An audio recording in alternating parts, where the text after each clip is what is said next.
Ribeira pide que se manteña o operativo de busca dos mariñeiros desaparecidos no naufraxio do Argos Georgia. Son 4 os tripulantes que aínda non puideron ser recuperados, 2 deles veciños de Ribeira e de Noia.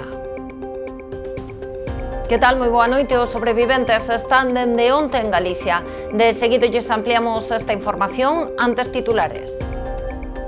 Localizadas en vida a muller de Asturias que desapareceu o sábado en Cambados. O seu corpo foi atopado nunha leira da Modia, preto da zona onde foi vista por última vez. Tráfico investiga un posible caso dun vehículo en sentido contrario pola autovía do Barbanza. Por fortuna non houbo que lamentar ningún incidente. Xa están en marcha as obras do nó de bombeiros en Pontevedra. Calcúlase que a actuación que mellorará a mobilidade da zona estará rematada en setembro de 2025. A Deputación de Pontevedra estrea nova folla de ruta para a súa aposta polo turismo. Chámase a Estratexia Rías Baixas Turismo 61 e busca desenvolver un sector sustentable e respectuoso en todos os concellos da provincia. Preto de 3.000 comensais esgotaron as existencias da festa do Carneiro o Espeto de Moraña. A cita foi todo un éxito na súa 55 edición. Estamos nas novas do día. Comezamos.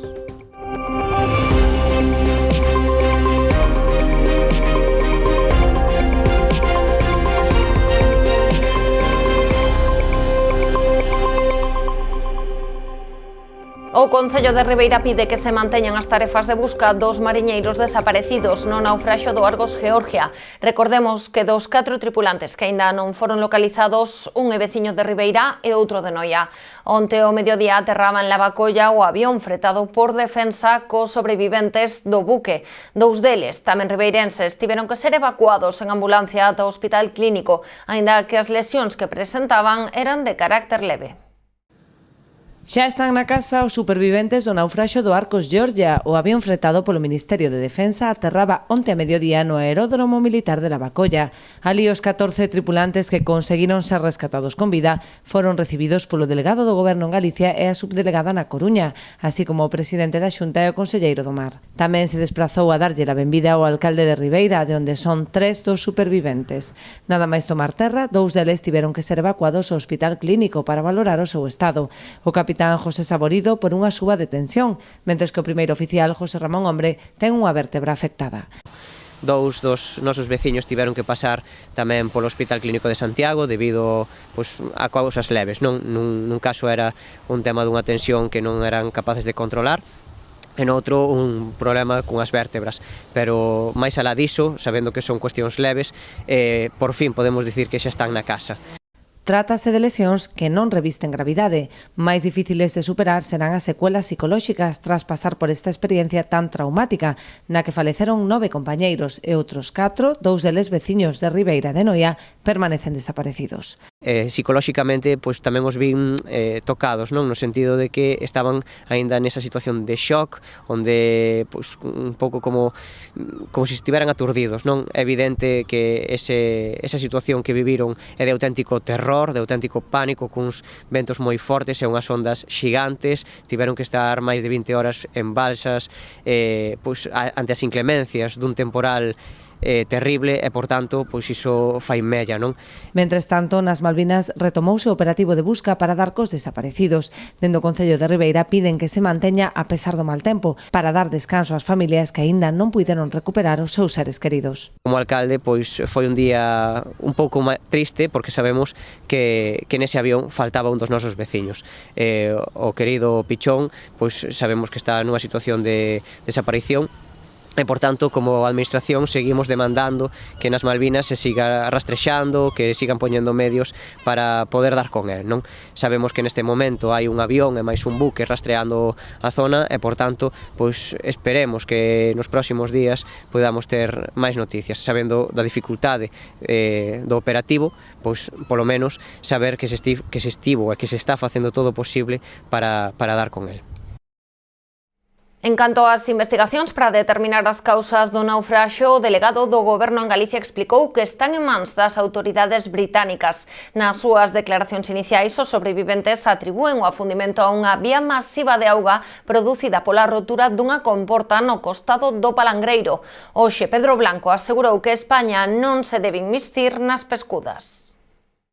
En canto aos falecidos, as noticias que temos é que mañán desplazarános, a Gran Bretaña para realizar as autopsias e estamos pendientes en todo momento de que, saia o avión en permanente contacto cas familias. Por parte do Goberno de España seguimos en contacto con todo o mundo. En canto ás causas do accidente, comprenderá que trátase dunha investigación que están levando a cabo as autoridades británicas, polo tanto, pouco temos que decir nós neste momento. Vamos a estar á espera do que conclúe esa investigación, en donde a declaración dos mariñeiros é fundamental, pero tamén outro tipo de investigacións que se van a levar a cabo. Polo tanto, o Goberno de España non debe, creo que prudentemente non debe tampouco inmiscuirse en esa investigación. Esta mañá foi localizado en Cambados o corpo sen vida da muller que levaba desaparecida na vila dende o pasado sábado. Atopábase nunha leira da Modia, preto do lugar onde se lle perdeu a pista. Foron uns veciños os que deron a voz de alarma ao localizala tendida no chan cando ían traballar a uns invernadoiros da zona. A muller de 77 anos era veciña de Asturias. Chegara o sábado a Cambados no marco dunha excursión na que tamén participaba o seu home. Segundo o seu relato, a vítima baixara do autobús, fora ao baño e xa non volveu co grupo. As cámaras de seguridade da estación de autobuses viron como marchaba pola zona das plataformas. Ao intentar reconstruir o seu percorrido, varias testemuñas indicaron que a viran en 3 establecementos, pero despois se lle perdeu a pista. Agora a Garda Civil investiga o ocorrido.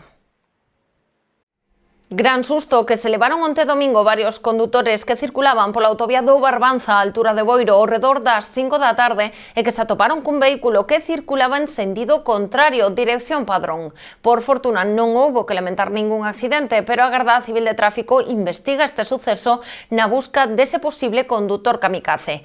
Non é a primeira vez que se producen este tipo de episodios nesta vía. O pasado mes de abril, un condutor en estado de embriaguez causou tamén o pánico na autovía ao conducir varios kilómetros en sentido contrario ata que foi interceptado polos axentes.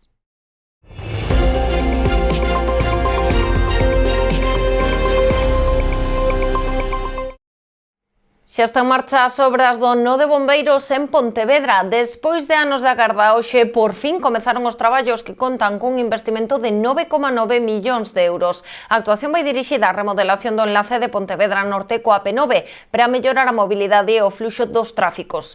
Calcúlase que estará rematado en setembro de 2025. Xa están en marcha os traballos que transformarán o enlace de Pontevedra Norte coa P9. Esta mañá arrincou a agardada obra de reforma do nó de bombeiros. Comprobando como unha vez máis desbloqueanse infraestructuras que eran fondamente demandadas, históricamente demandadas, que foron comprometidas por gobernos anteriores, pero que terán que vir o goberno de Pedro Sánchez a sacalas do caixón e a poñelas en riba da mesa e, además, a poñelas a andar. O proxecto conta cun orzamento de 9,9 millóns de euros. Contempla a creación dunha conexión máis funcional, ampliando a rotonda da Ponte das Correntes, que cobrará máis protagonismo na distribución do tráfico. Ademais, esta glorieta pasará a estar unida coa de bombeiros por un treito de dobre calzada con 4 carrís, grazas á ampliación do actual paso elevado. Trátase dunha obra máis ou dun compromiso que, ademais, evidencia o compromiso real do Goberno de España con Pontevedra, que se suma a un investimento ou un esforzo de inversións que superan os 212 millóns de euros nos últimos orzamentos, ni máis ni menos que un 16% máis que os anteriores. Ademais, crearase unha beirarrúa que permita a mobilidade peonil entre a Rúa Domingo Fontán e a Comandancia da Garda Civil. Tamén se construirán novos enlaces coa P9 e se simplificarán as incorporacións en direccións ás estradas de Vilagarcía e a Ponte da Barca. Para nós é un proxecto que afecta a unha zona do acceso norte da cidade pois estratéxico e tamén que afecta dunha maneira moi importante a mobilidade da cidade, tanto de tráfico, da nosa conexión co concello veciño de Poio, incluso que afecta dunha maneira tamén importante a unha parte da mobilidade peonil da cidade e que pensamos que con esta mellora, con este proxecto, pois se vai a mellorar, valga a redundancia, e se vai a notar positivamente. De cumprirse os prazos, as obras estarán rematadas en setembro do 2025. A Consellería de Vivenda e Planificación de Infraestructuras iniciará esta semana as obras de mellora do firme en varios treitos da estrada AC303 ao seu paso polo concello de Ribeira. Esta actuación forma parte do contrato de acondicionamento do firme en 7 estradas de titularidade autonómica que transcorren por 10 concellos da provincia de Coruña, cun investimento de máis de 3,6 millóns de euros, incluindo tamén actuacións ademais de Ribeira en Padrón e Outes. Ademais dos traballos de rehabilitación da capa de rodaxe e o acondicionamento do firme, as actuacións prevén tamén o repintado da sinalización horizontal dos treitos onde se actúe e a reposición das barreiras de seguridade naquelas zonas nas que fora preciso. A Confraría de Rianxo solicitou a ampliación do proxecto de asfaltado da esplanada portuaria a 2 novos treitos para garantir a seguridade dos usuarios. Piden ademais aportos que acometa dunha vez por todas a reordenación da dársena. Satisfacción no seo da Confraría Rianxeira tralo anuncio da licitación do asfaltado da esplanada portuaria por parte de Portos de Galicia. Dende o Pósito solicitaron a ampliación dos traballos a outros 2 treitos que non estaban incluídos inicialmente no proxecto, posto que o mal estado do firme supoñía un risco mesmo para a seguridade dos usuarios. Levamos tempo traballando na ejecución do asfaltado este e incluso ahora, fai un mes máis ou menos, pedimos a ampliación deste asfaltado, o cal Portos accedeu a facelo, que é o asfaltado que está entre a lonja máis o Club de Remo, incluso o asfaltado todo que dá hasta a lonja bella, o que está en cemento, arreglalo todo. Chamáronos fará máis ou menos 15 días e dixéronos que sí que iban a ejecutar eses 2 tramos, que non supondría nada a maiores. Ademais das melloras no firme, dende a Confraría insisten na necesidade de acometer a reordenación da dársena, trasladando as embarcacións da terceira lista ás inmediacións da lonxa para posibilitar a ampliación do náutico. Fará un ano máis ou menos, tuvemos un problema cos de sétima, quedamos en que ibas a facer unha reordenación da dársena e íbamos agora a trasladar aos de terceira lista máis cerca da lonja, e o náutico gañaría espacio tamén para a súa ampliación. Era unha obra, a verdad, que interesante, esperemos que se ejecute o antes posible para o pueblo de Rianxo, porque sería bo.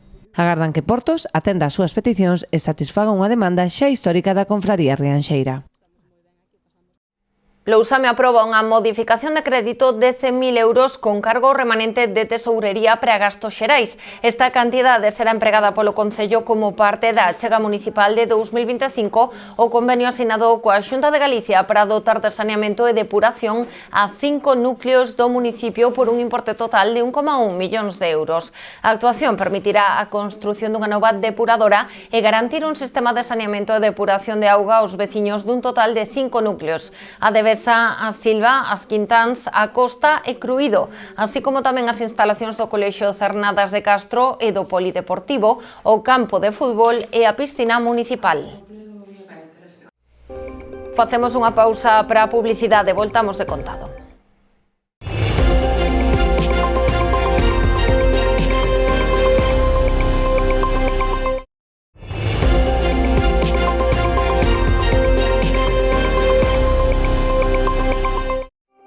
Inaugurada na Pobra unha escultura en homenaxe ás vítimas da violencia de xénero. A obra, emprazada nos Xardíns Valle Inclán, representa unha muller introducíndose na auga para renovarse logo de deixar atrás o seu pasado, tal e como explicou a súa autora Isabel Soler. Ademais dos representantes da corporación e numerosos veciños, no acto de inauguración tomou parte tamén Juan Carlos Quer, pai de Diana Quer, asasinada hai 8 anos no municipio pobrense. O nome da moza madrileña xunto co de María Rocío Feijóo, asasinada tamén na Pobra hai 4 décadas, aparece na placa da escultura que pretende ser unha lembranza non só delas, senón de todas as vítimas de violencia contra as mulleres.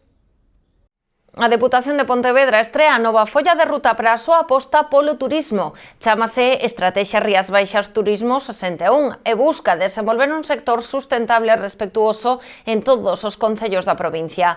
Hoxe presentouse no Palacete das Mendoza. Concello, sector e poboación son os tres piares que sustentan o novo plan pro turismo da Deputación de Pontevedra. Chámase Estratexia Rías Baixas Turismo 61 e hoxe foi presentado no Palacete das Mendoza. A folla de ruta onde pois o municipalismo ten presencia, ten protagonismo, eses 61 concellos. Rías Baixas Turismo 61 onde todos os concellos se poden sentir reflectidos, protagonistas e que os hai do interior, do litoral e que todos teñen moitísimo que ofertar, por iso non queremos esquecernos de ningún. A estrategia está valorada en 45 millóns de euros. O documento recolle accións concretas para atraer visitantes, reforzar atractivos singulares, promover a sustentabilidade, desestacionalizar a oferta e modernizar o destino. Temos esta necesidade de ter unha mirada de longa distancia, de planificar, de deseñar respostas de consenso, porque a estas alturas é lóxico que xurdan preguntas, que xurdan cuestións. Que podemos dicir como destino ante a imprescindible sustentabilidade turística? Como imos reforzar a esencia dun territorio de por sí excelente como o noso?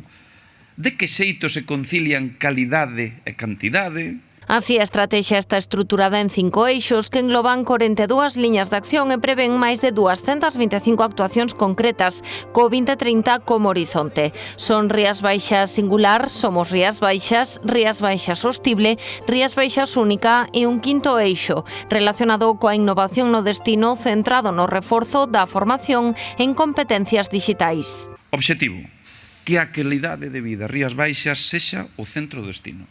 O que somos é o que nos diferencia.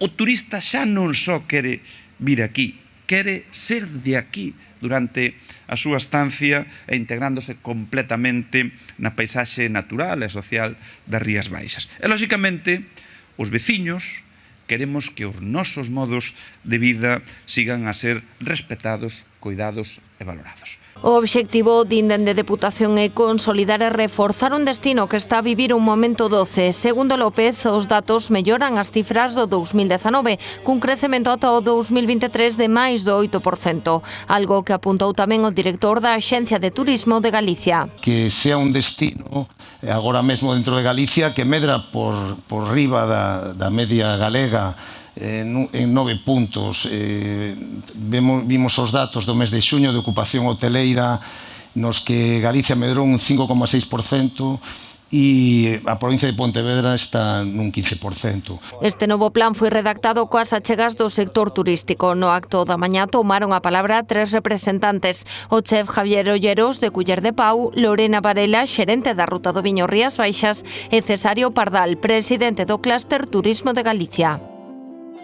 O vindeiro 9 de agosto a praza de Fefiñáns de Cambados converterase nunha auténtica pasarela e o escenario escollido polo Concello para acoller unha das actividades da súa programación para conmemorar o nomeamento da vila como Cidade Española do Viño 2024. Trátase dun desfile a cargo da deseñadora cambadesa Eva Soto, que ao igual que fixo no 2015 presentará a súa proposta cunha vintena de pezas feitas con papel. Como mínimo 2.000, 3.000 sillas e, bueno, creo que a plaza en esas fechas, 9 de agosto, moitísimos veciños, non? Que seguro que van a vir, non? E que teñen ganas despois de tantos anos, e tamén moitísimos turistas porque estamos en agosto, non? E bueno, que dicía, bueno, pues, si algunha peza pues, a pode levar a algún certamen nacional e internacional, pues, é unha promoción importante de Cambados, non? De Cambados e tamén relacionada co viño, non? Da Cidade Española do Viño. La colección está inspirada en el arte, en la arquitectura, en el vino y, bueno, como no, en mi pueblo, en Cambados. Los rasgos que la definen es el arte y la arquitectura.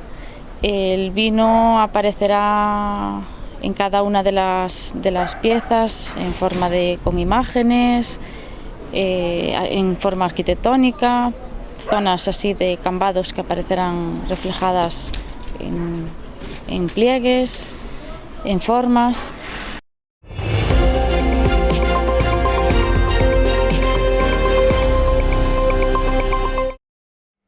Hoxe Ponte Arnelas celebrou a Romaría de Santa Marta. A xornada comezou xa pola mañá con misas e procesións, pero ao mediodía centrarse noutros dos principais protagonistas, o polvo e o churrasco.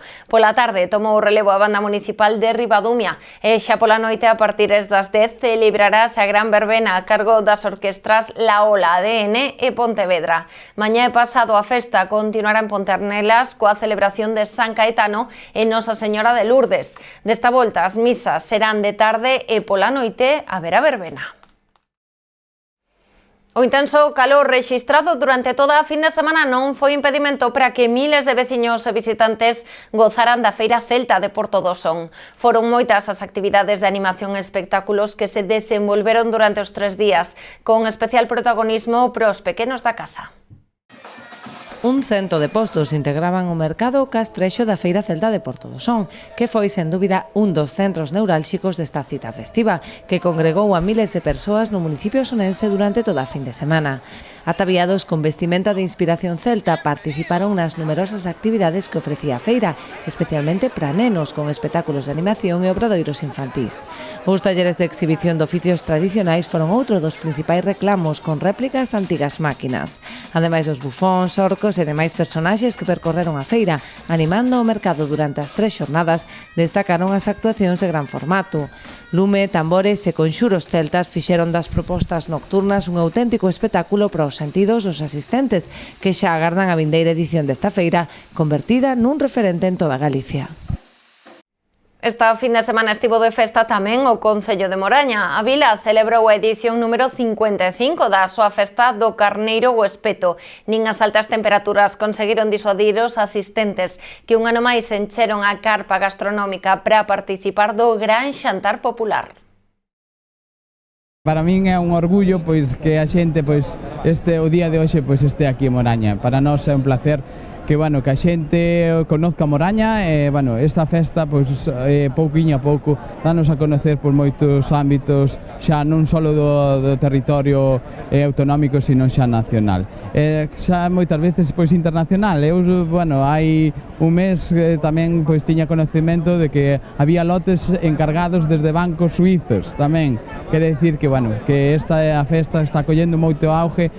O reparto dos lotes comezou a partir das 2 da tarde cun prezo de 400 euros e pensados para 20 comensais. Incluían uns 14 kilos de carneiro asado, 2 empanadas, unha dúcia de botellas de auga e outras tantas de viño do país.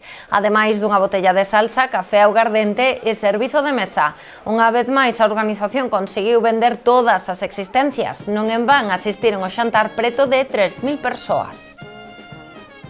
E rematamos con música. Esta pasada fin de semana celebrouse o concerto de clausura do ciclo de bandas do Concello de Rianxo, que chegou este ano á súa 19ª edición. Nesta ocasión foi un concerto final a cargo da banda da Escola de Música de Rianxo e o grupo de baile e música tradicional Brincadeira. A actuación asistiu numeroso público enchendo a praza Castelao, que desfrutou do concerto, no que se mesturaron a música popular e a sinfónica e tamén o baile. A actuación formaba parte da Rede Cultural 2024 da Deputación da Coruña, en colaboración co Concello de Rianxo.